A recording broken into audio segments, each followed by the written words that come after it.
Today, I will be discuss about a next topic, Weir's theorem.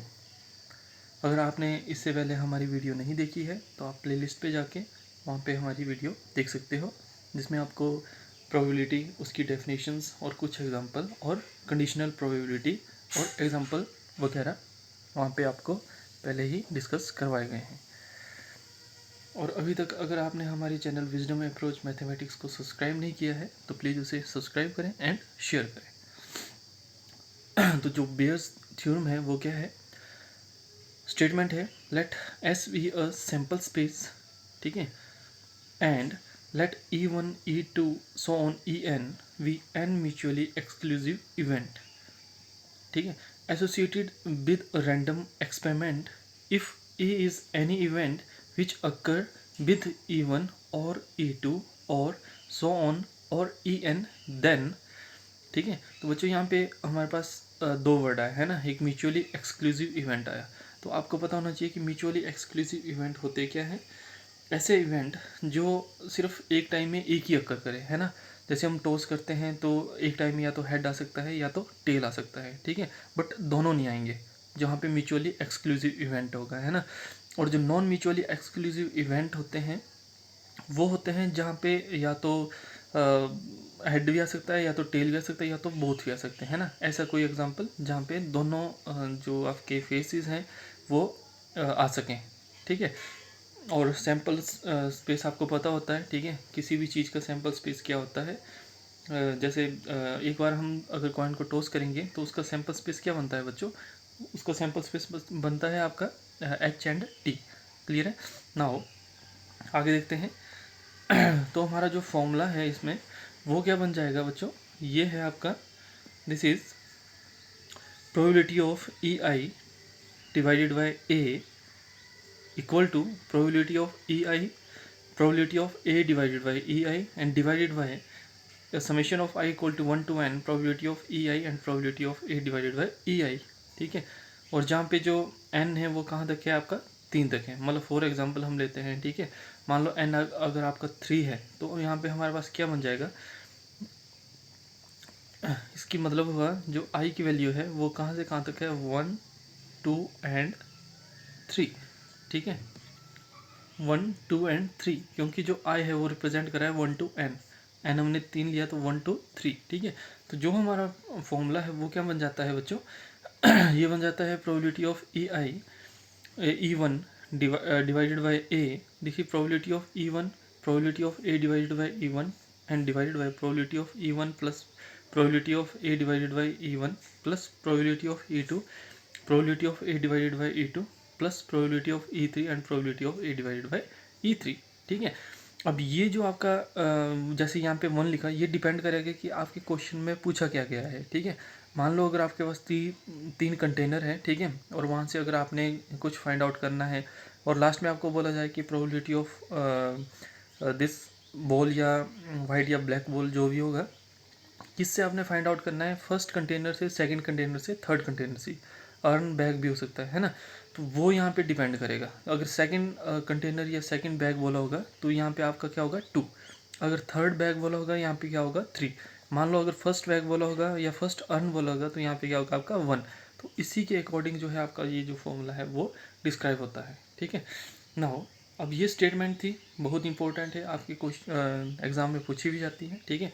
तो इसका जो solution है वो देखते हैं हम कैसे हम इसको प्रूव करेंगे। तो बच्चों देखो सॉल्यूशन क्या है। Since E1 E2 so on En are the mutually exclusive event and S be a sample space of the random experiment, जो हमने अभी स्टेटमेंट में पढ़ा, ठीक है। तो S क्या है आपका? S क्या होता है? सैम्पल स्पेस, मतलब ये क्या है? इसके सैम्पल्स हैं, ठीक है। तो S equal to E1 union E2 union so on En, ठीक है, इन सब का क्या है? सैम्पल है, मतलब, है ना। A is equal to A intersection S लिख सकते हैं। तो A क्या है आपका? Subset of S। क्लियर है?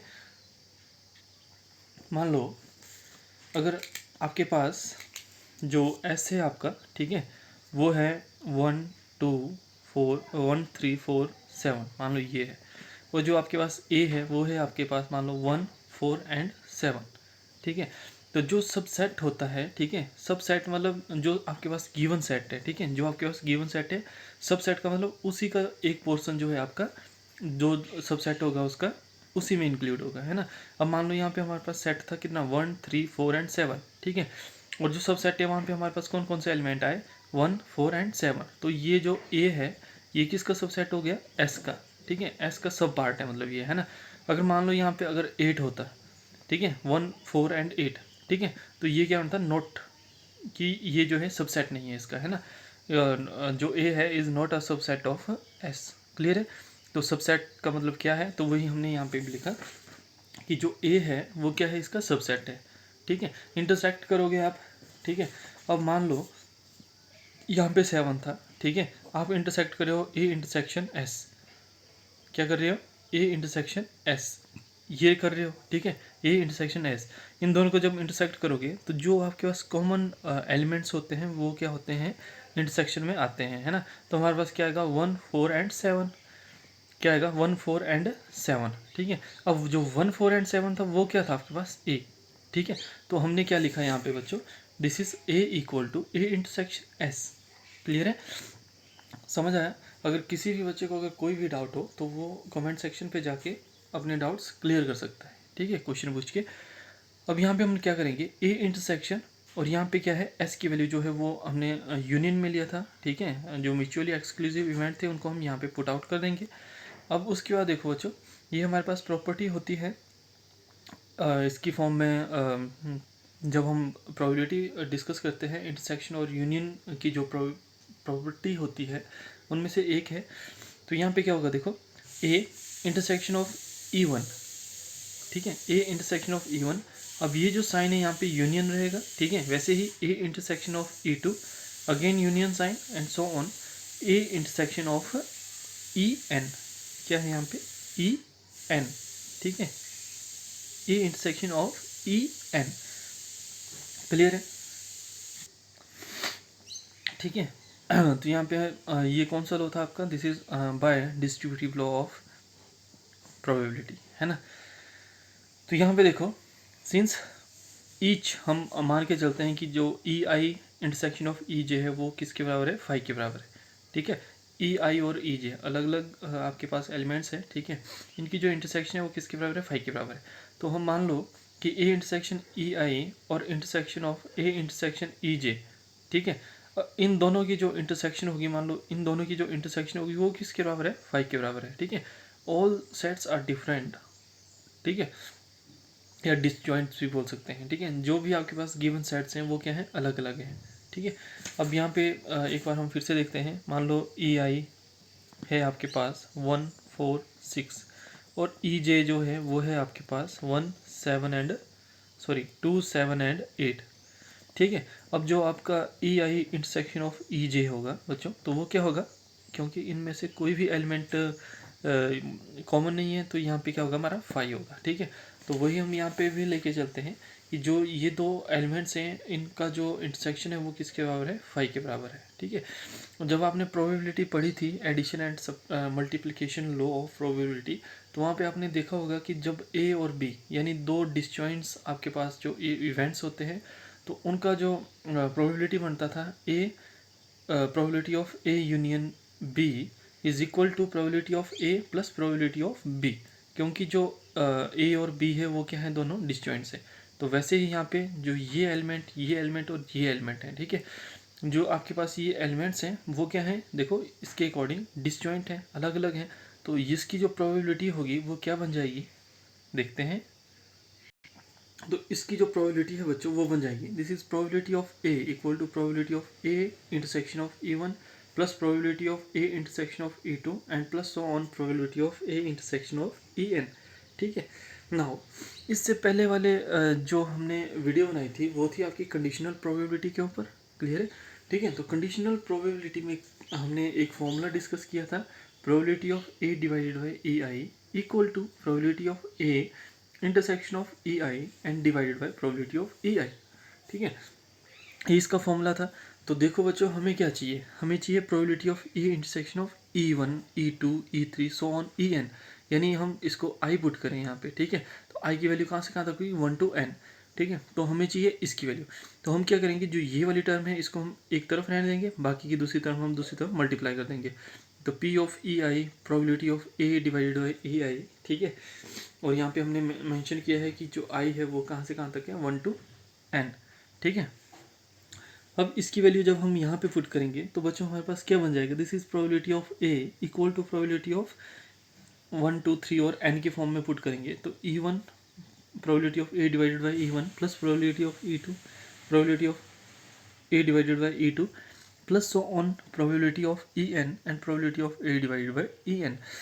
देखो अगर हम इसको अब समेशन के फॉर्म में लिखेंगे तो ये हमारे पास आ जाएगा probability of A equal to probability of I equal to 1 to n probability of I and probability of A divided by E I. This is first equation, हम इसको पुट आउट कर लेते हैं, ठीक है। यहाँ पे अगर कोई भी आपको डाउट है तो आप कमेंट सेक्शन पे पूछ सकते हो, ठीक है। नाउ अब हम क्या करेंगे, ये तो क्या लगा आपका एडिशनल प्रोबेबिलिटी की जो लॉ था वो हमने यहाँ पे डिस्कस किया। अब now by using the multiplication theorem of probability we have तो देखो आपके पास जो कंडीशनल प्रोबेबिलिटी का जो हमने यहाँ पे फॉर्मूला डिस्कस किया था, ठीक है, वही हम यहाँ पे लेंगे। तो probability of A intersection of E I equal to probability of E probability of E1 probability of A intersection of E1, ठीक है, या ई आई लेके चलो, है ना, ठीक है।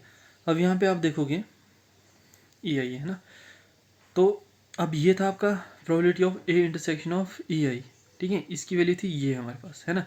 अब probability of E I intersection of A, तो इसकी वैल्यू भी हमारे पास क्या हो जाएगी अकॉर्डिंग टू फॉर्मूला, तो ये हो जाएगी probability of A and probability of E I divided by A, ठीक है। तो ये हो जाएगा इक्वल टू, इसको हम क्या लिख सकते हैं, probability of A intersection of E I. Clear है, ठीक है। तो चलो देखते हैं, हम मान लो जैसे हमने पहले डिस्कस किया था, ठीक है, probability of A intersection of E I equal to probability of E I intersection A, ठीक है। एक हमने एग्जांपल लिया था, ठीक है। अगर मान लो इन दोनों की इंटरसेक्शन आपके पास क्या आती है, कुछ भी आती है मान लो, है ना, इसको हम बी मान लेते हैं, इन दोनों की इंटरसेक्शन को हम बी मान लेते हैं, तो इन दोनों की इंटरसेक्शन भी आपके पास क्या आएगी, वो भी आपके पास क्या आएगी, बी आएगी, यही आएगा ना, ठीक है। जैसे हमने एक एग्जांपल डिस्कस किया था, ये एग्जांपल हमने वहाँ पे डिस्कस किया था, ठीक है। तो ये क्या था आपका s इक्वल टू 1 3 4 7, वैसे ही आपका a था आपका 1 4 7।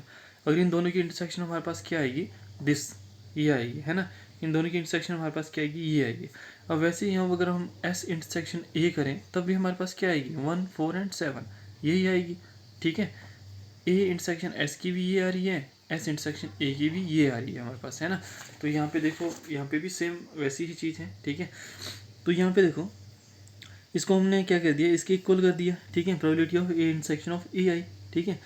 तो अब हम क्या करेंगे, जो ये वाली टर्म है इसको हम एक तरफ रख देंगे, इसको हम दूसरी तरफ ले जाएंगे, ठीक है। तो probability of E I divided by A equal to probability of A intersection of E I divided by, इसको डिनोमिनेटर में लेंगे तो ये हो गया प्रोबेबिलिटी ऑफ ए। क्लियर है। नाउ अब probability of A intersection of E I, इसका आपको फॉर्मूला पता है अकॉर्डिंग टू कंडीशनल प्रोबेबिलिटी, ठीक है। तो वो फॉर्मूला हमारे पास क्या था, probability of E I intersection of probability of A divided by E I, ठीक है, ये था ना इसका formula, probability of A intersection E I, हमने इसको इसके बराबर लिखा, तो इसका फॉर्मूला क्या था, ये था यहाँ पे, है ना। तो वो हमने यहाँ पे राइट डाउन किया, और प्रोबेबिलिटी ऑफ ए, ठीक है। अब जो लास्ट एंड फाइनल जो हमारे पास जो इसका फॉर्मूला होगा वो क्या होगा, this is probability of E I divided by A equal to, ये तो आपका सेम रहेगा, probability of E I and probability of A divided by E I and divided by, अब जो पी ए यानी प्रोबेबिलिटी ऑफ ए है वो हमने इक्वेशन नंबर 1 पुट किया हुआ है यहाँ पे, ठीक है। इक्वेशन नंबर 1 हमने पुट किया हुआ है प्रोबेबिलिटी ऑफ ए की वैल्यू, तो वही वैल्यू हम क्या करेंगे, यहाँ पे हम इसको पुट आउट करेंगे, ठीक है। तो वही वैल्यू हमने यहाँ पे पुट आउट की, तो summation of I equal to 1 to n probability of E I and probability of A intersection of E I, ठीक है, किसके, बाय यूजिंग 1, ठीक है। तो ये जो आपका फॉर्मूला है बच्चों, ये क्या है, आपका बियर्स थ्योरम है, ठीक है। और स्टार्टिंग में आपको बताना भूल गया, ठीक है, ये आपका सैम्पल स्पेस था, ठीक है, जिसको हमने एस के साथ डिनोट किया है। E1 E2 and so on EN, ये क्या था आपका म्यूचुअली एक्सक्लूसिव इवेंट्स थे। और जो आपका A intersection E1, A intersection E2, A intersection EN थे, ये क्या थे आपके डिसजॉइंट्स एलिमेंट्स थे यहाँ पे आपके, ठीक है। सभी ये जो एलिमेंट है, ये एलिमेंट है, ये क्या है आपके अलग अलग एलिमेंट्स थे आपके यहाँ पे, है ना। तो जब आप वियर्स थ्योरम आप लिखोगे तो आप ये भी वहाँ पे ड्रॉ कर सकते हो ना हो। अब हम इसका एक क्वेश्चन डिस्कस करेंगे। तो बच्चों क्वेश्चन है आपके पास, एन अर्न, फर्स्ट अर्न है, contain 3 white and 4 red balls, and an urn B यानी second contain 5 white and 6 red ball. One wall is drawn at random from one of the urn and is found to be a white. Find the probability that it was drawn from urn first. तो ये क्या बोल रहा है कि जो first urn है वहाँ पे आपकी 3 वाइट है, 4 रेड बॉल है, ठीक है। सेकंड अर्न में आपके पास है 5 वाइट एंड 6 रेड बॉल। आप क्या करते हैं, किसी एक बॉल को रैंडमली उठाते हैं वहाँ से, ठीक है, और किसी भी अर्न से आप एक बॉल को उठाते हैं, ठीक है, और आप फाउंड टू बी वाइट, और वो जो है वाइट है, मतलब ठीक है, जो भी आप बॉल उठाते हो, ठीक है, रैंडमली, वो क्या है, वाइट है, ठीक है। अब आपने क्या करना है, वाइट की प्रोबेबिलिटी फाइंड आउट करनी है, ठीक है, and find the probability in first earn, ठीक है। जो ये जो वाइट बॉल थी आपकी, इसकी प्रोबेबिलिटी आपने कहाँ पे फाइंड आउट करनी है, फर्स्ट अर्न में इसकी प्रोबेबिलिटी फाइंड आउट करनी है। तो क्वेश्चन है, बहुत ही ध्यान से देखना, ठीक है, जहाँ पे डाउट होगा वहाँ पे आप कमेंट सेक्शन पे अपना क्वेश्चन पूछ सकते हो, ठीक है। नाउ लेट U1 U2, ठीक है, the ball is drawn from urn first and the ball is drawn from earn second, ठीक है। एंड अब यहाँ पे क्या पूछा गया है बच्चों, हमसे वाइट पूछा गया है, यानी वाइट बॉल की फाइंड आउट करनी है। तो W क्या है, द बॉल इज वाइट, क्या है W, the ball is white. मान लो अगर यहाँ पे आपके पास रेड पूछा होता तो यहाँ पे क्या होता R, ठीक है, और यहाँ पे होता बॉल इज रेड, ठीक है। Now we have to find, हमें क्या फाइंड आउट करना है बच्चों, हमें फाइंड आउट करना है U1 डिवाइडेड बाय W, ठीक है। जैसे आपका फॉर्मूला होता था probability of EI divided by A, ठीक है। तो EI क्या शो करता था वहाँ पे आपने कि कौन से अर्न से जो है आपने जो इसकी वैल्यू है वो फाइंड आउट करनी है। तो EI वो डिपेंड करता था आपका I1 to N, ठीक है। तो यहाँ पे फर्स्ट अर्न बोला गया है, तो U1 को हमने फर्स्ट अर्न बोला है, तो U1 डिवाइडेड बाय W।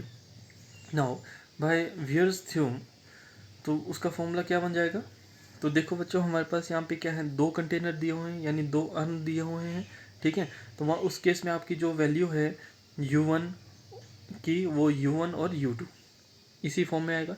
तो हमें फाइंड आउट करना है probability of U1 divided by W is equal to, अब आप फॉर्मूला और थ्योरम देखोगे, ठीक है, तो probability of U1 and probability of W divided by U1 and probability of U1 probability of W divided by U1 plus probability of U2 and probability of W divided by U2, ठीक है। तो इसको हम क्या कर लेंगे, equation number 1 put कर लेंगे। अब हम एक एक करके इसकी प्रोबेबिलिटी फाइंड आउट करेंगे, बहुत ईजी क्वेश्चन है, ठीक है। since the two urn are equally likely to be selected, ठीक है, since two urn, ठीक है, अगर 2 अर्न आपके पास इक्वली लाइकली सिलेक्टेड है, तो यहाँ पे इनकी प्रोबेबिलिटी बच्चों क्या बन जाती है, probability of U1 equal to probability of U2 equal to 1/2, ठीक है।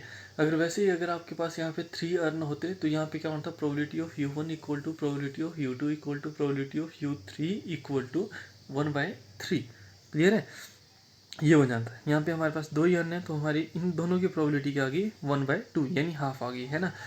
अब बच्चों, अब जो ये है आपके पास probability of W divided by U1, इसका मतलब होता है कि जो फर्स्ट अर्न है आपके पास, ठीक है, उसमें जो वाइट बॉल है वो कितनी है, ठीक है।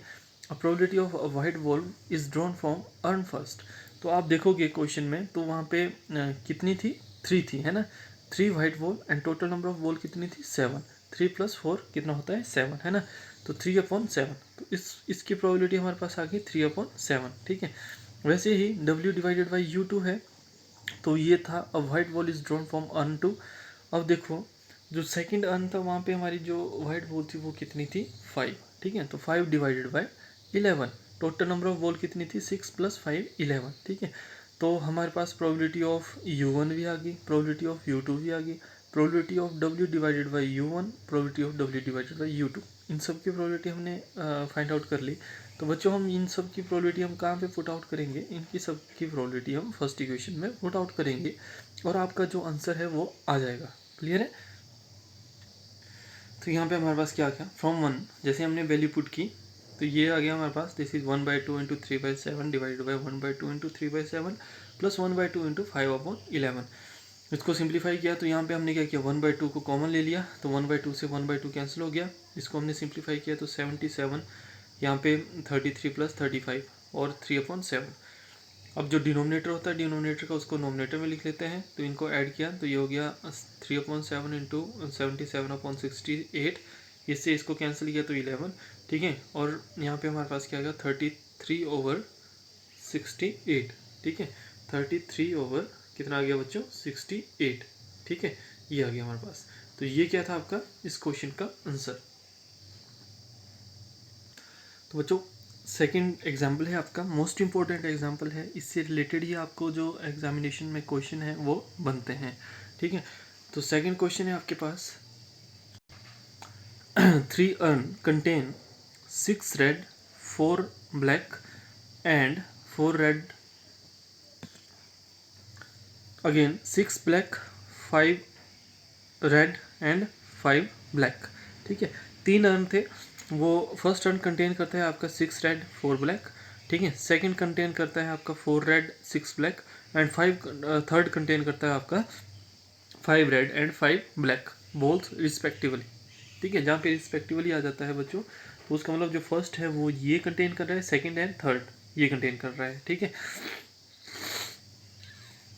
One of the earn is selected at random and a ball is drawn from it, ठीक है। किसी एक अर्न से हम रैंडमली बॉल को सिलेक्ट करते हैं, ठीक है। If a ball is drawn is red, जो बॉल है आपकी वो रेड हो, मतलब हम मान के चलते हैं, तो find the probability that it is drawn from the first earn, ठीक है। मान के चलते हैं कि वो रेड है, ठीक है, ड्रॉन बॉल जो हमने निकाली है वो रेड है और हम इसकी प्रोबेबिलिटी फाइंड आउट करेंगे फर्स्ट टर्न में, ठीक है। तो ये क्वेश्चन भी आपका सिमिलर फर्स्ट क्वेश्चन की तरह ही है, बस यहाँ पे क्या दिया गया है आपको 3 अर्न दिए गए हैं, ठीक है।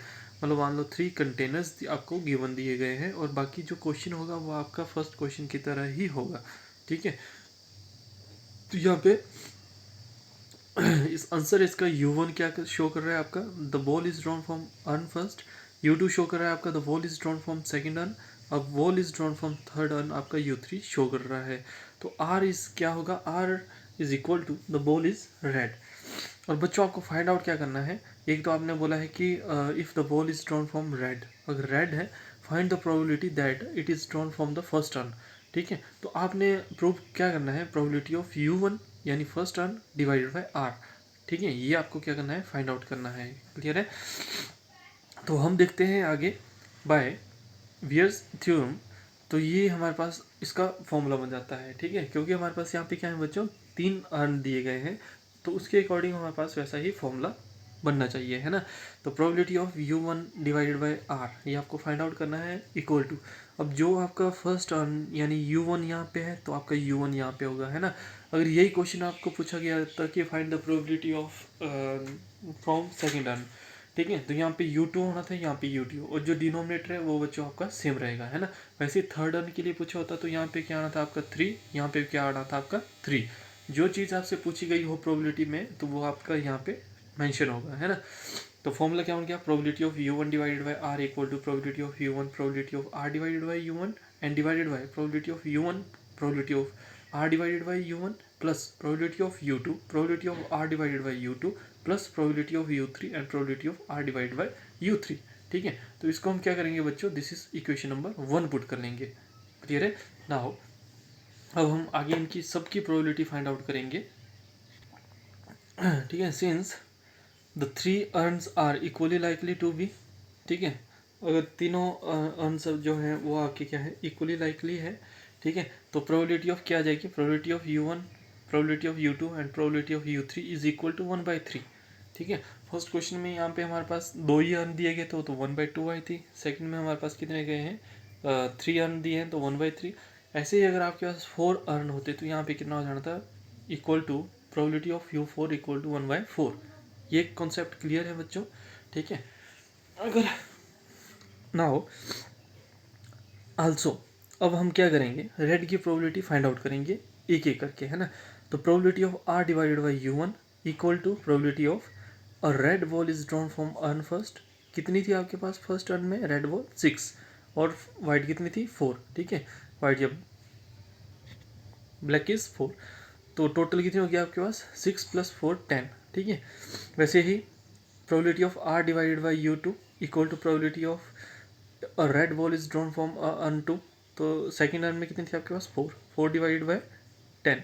वैसे ही probability of R divided by U3 and probability of red ball is drawn from urn 3 5/10, ठीक है। अब देखो हमारे पास इनकी प्रोबेबिलिटी भी आ गई 1/3, अब इनकी प्रोबेबिलिटी भी आ गई हमारे पास 6/10 4/10 एंड 5/10। अब ये सारी जो प्रोबेबिलिटी हम क्या करेंगे, इक्वेशन नंबर 1 में पुट करेंगे। तो जो इक्वेशन नंबर 1 है वो हमारी क्या बन जाएगी बच्चों, वो बन जाएगी आपके पास probability of U1 divide by R equal to 1/3 into 6/10 divided by 1/3 into 6/10 plus 1/3 into 4/10 plus 1/3 into 5/10, ठीक है। तो यहाँ पे आप देखोगे यहाँ पे मल्टीप्लाई किया तो 1/6/30 आ गया, ठीक है। यहाँ पे 30, यहाँ पे 30 और यहाँ पे 30, इसको हमने क्या किया, कॉमन ले लिया। तो जैसे ही हमने कॉमन लिया तो हमारे पास यहाँ पे क्या आ जाएगा 1/30 और कॉमन आ जाएगा 6 + 4 + 5। 30 से 30 कैंसिल, तो 6 अपॉन कितना आ गया 15 और ये हो जाएगा 2/5, ठीक है। तो ये था आपका सेकेंड क्वेश्चन, मोस्ट इम्पोर्टेंट, है ना। नाउ वैसे ही हम जो थर्ड क्वेश्चन है वो हम डिस्कस करेंगे, बहुत इंपॉर्टेंट है। वो है आपके पास, in a bolt factory machine A, B and C manufacture respectively 25%, 35% and the 45% of the total. If their output 5, 4 and 2% are defective balls, a ball is drawn at random from the product and is found to be defective. What is the probability that it was manufactured by machine B? ठीक है। तो यहाँ पे आपको क्या दिया गया है कि 3 मशीन्स हैं, ठीक है, बोल्ट फैक्ट्री की। जैसे जो बोल्ट लगते हैं आपके, जैसे गाड़ी में हो गए या किसी भी चीज़ में आपके जैसे वोल्ट लगते हैं, ठीक है, बोल्ट। तो वहाँ पे जो टोटल आपके पास मटेरियल था, यानी मैन्युफैक्चरिंग के लिए जो मटेरियल था, उसमें से आपका 25% जो है वो जो ए मशीन है वो कवर करती है, 35% जो है वो बी करती है और 40% जो है वो सी मशीन्स करती है, मतलब काम वहाँ पे, है ना। अब आउटपुट जो हमारे पास निकलती है वो 5% डिफेक्टिव की ए के लिए निकलती है, 4% डिफेक्टिव जो प्रोडक्ट निकलता है वो बी के लिए और 2% डिफेक्टिव प्रोडक्ट निकलता है सी के लिए, ठीक है। ये हमारे पास क्या थी, total outcome of defective bolts, ठीक है। A bolt is drawn at random from the product. हम प्रोडक्ट में से मतलब रैंडमली हम बोल्ट को निकालते हैं, ठीक है, and find out to be defective. और वहाँ हमें पता चलता है जो भी हमने रैंडमली जो है बोल्ट निकाला प्रोडक्ट से वो क्या है, डिफेक्टिव है। क्या है बच्चों, डिफेक्टिव है, ये ध्यान रखना है ना। जैसे वहाँ पे आपका रेड और वाइट और ब्लैक ऐसे करके आता था, यहाँ पे क्या है, डिफेक्टिव है ना। And what is the probability that it manufactured by machine B, और आपने फाइंड आउट करना है कि इसकी जो प्रोबेबिलिटी है वो मशीन बी में क्या होगी, है ना। तो बच्चों इन ए वी एंड सी ये हमने मेंशन किया है यहाँ पे। A bolt is manufactured by machine A, B bolt is manufactured by machine B and C bolt is manufactured by machine C, ठीक है। नाउ आगे देखते हैं। अब बच्चों और देखो, वैसे तो अगर इक्वली लाइकली इवेंट होते हैं, जैसे अर्न हमें गिवन दिए गए हैं या बैग हमें गिवन दिए गए हैं, तो उसमें हम क्या करते थे कि प्रोबेबिलिटी ऑफ जितने हमारे पास अर्न दिए होते हैं, जैसे 2 या 3 अर्न हमारे पास गिवन होते थे क्वेश्चन में, तो उसमें हम क्या करते थे, probability of U1 probability of U2 probability of U3 equal to 1/3, ठीक है। बट यहाँ पे हमारे पास सब कुछ गिवन दिया हुआ है, ठीक है। कि कौन सी जो मशीन है वो कितना मैन्युफैक्चर कर रही है, कौन सी मशीन जो है वो कितना मैन्युफैक्चर नहीं कर रही है ना। तो देखो प्रोबेबिलिटी ऑफ ए कितना कर रही थी 35%, तो हमने उसको हमने डेसिमल में कन्वर्ट किया तो 0.25। प्रोबेबिलिटी ऑफ बी कितना मैन्युफैक्चर कर रही थी, सॉरी 25 था, नीचे 35% तो 0.35। सी कितना कर रही है 40%, तो ये क्या हो गया 0.40। ठीक है, तो प्रोबेबिलिटी ऑफ ए आ गई, probability of B and probability of C. ठीक है, समझ गए। तभी क्या है, ये आपका एक डिफरेंट क्वेश्चन है ना, इससे रिलेटेड आएगा कुछ तो आप बहुत आसानी से क्वेश्चन को सॉल्व करोगे चुटकियों में। ठीक है, और जो डी है उसको हमने मेंशन किया है डिफेक्टिव बोल्ट के लिए। ठीक है, now the probability of a drawing a random defective bolt manufactured by machine A. ठीक है, अब आपको क्या बोला गया है कि जो मशीन ए बी और सी है वो कितने परसेंट जो है वो डिफेक्टिव बोल्ट जो है वो निकाल रही है ना।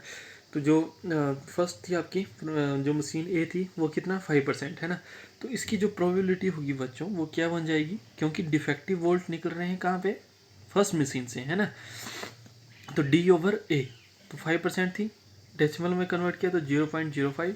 वैसे ही probability of drawing of a defective bolt manufactured by the machine B, तो probability of D divided by B, तो 4%, यानी इसको डेसिमल में कन्वर्ट किया तो 0.4।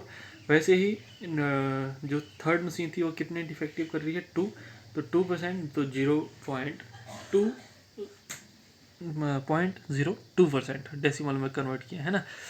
तो बच्चों अब आपके पास क्या है, probability of A, probability of B, probability of C है, और सेकंड क्या है आपके पास, probability of D divided by A, D divided by B और D divided by C. Question में पूछा गया है प्रोबेबिलिटी आपने फाइंड आउट करनी है डिफेक्टिव की, कहाँ पे, जो मशीन बी है। क्लियर है, तो उसके अकॉर्डिंग आपका क्या बनेगा, यहाँ पे फॉर्मूला बनेगा बियर्स थ्योरम में। ठीक है, तो बच्चों हमारे पास जो फॉर्मूला है वो बन जाएगा by Bayes theorem, probability of B divided by D equal to probability of B, probability of D divided by B, यहाँ पे divided by probability of A, probability of D divided by A, plus probability of B, probability of D divided by B, plus probability of C, probability of D divided by C. ठीक है, now putting all this value, ठीक है, in this equation.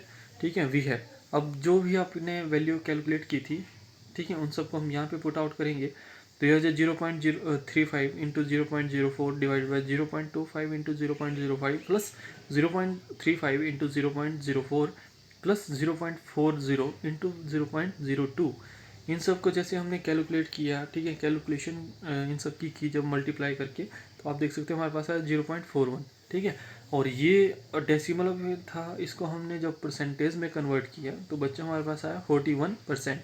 ठीक है, तो 41% जो है वो डिफेक्टिव हैं कहाँ पे, बी पे। ठीक है, ये मान के चलते हम है ना, 40 जितने इन्होंने मैन्युफैक्चर किए उसका जो 41% है वो क्या है वहाँ पे बी मशीन्स में क्या है, डिफेक्टिव है। तो बच्चों ये था आपका कॉन्सेप्ट बियर्स थ्योरम का। ठीक है, और इसका हमने स्टेटमेंट पढ़ा। ठीक है, और उसके बाद हमने इसका प्रूफ पढ़ा, और इससे रिलेटेड हमने 3 अलग अलग तरह के एग्जांपल हमने इस वीडियो में डिस्कस किए। तो अगर आपको हमारी वीडियो अच्छी लगती हो तो आप हमारे चैनल विजडम अप्रोच मैथमेटिक्स को सब्सक्राइब करो, शेयर करें, and thank you for watching.